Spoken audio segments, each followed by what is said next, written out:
దేవతలు యజ్ఞం చేస్తుంటే రాక్షసులు భగ్నం చేస్తున్నట్టుగా ప్రయత్నం చేస్తుంది బీఆర్ఎస్ అనే వ్యాఖ్యలతో పాటుగా పునరుజ్జీవంకి సంబంధించి ఇప్పుడున్న తరాలు కొత్త నిర్ణయాలు తీసుకోకపోతే నిజాం గారు మంచి ప్లాట్ఫామ్ వేశారు. దానికి సంబంధించి వాళ్ళు ఉన్న జనాభా కూడా పెరిగిపోతున్నారు.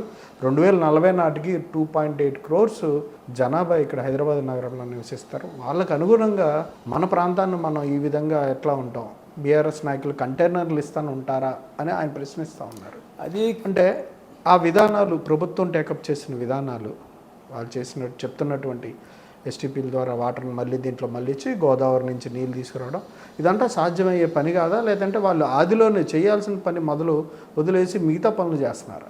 ఏదన్నా సాధ్యం కాదని లేదండి.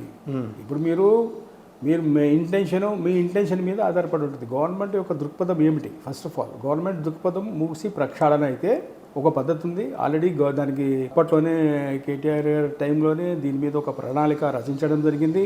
అప్పట్లోనే దాదాపు 17,000 కోట్లకి ప్రపోజల్ పంపించడం జరిగింది. దీంట్లో దాదాపు 70 STPs, then trunk mains, then treatment, then elevated structures, ఇవన్నీ కూడా 33 చోట్ల చెక్ డ్యామ్స్, ఇవన్నీ కూడా వాళ్ళు ఆల్రెడీ ప్లాన్ చేసి ఉన్నారు. చేయకుండా ఏం లేదు. దీని already blue print readily available.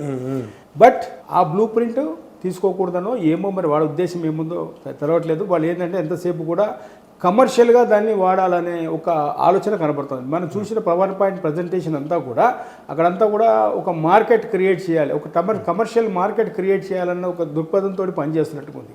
ఇక్కడ మీకు ప్రజలు ఇంపార్టెంటా, మీకు మార్కెట్ ఇంపార్టెంటా? ఇది ప్రభుత్వం నిర్ణయించుకోవాలి ఈ విషయం.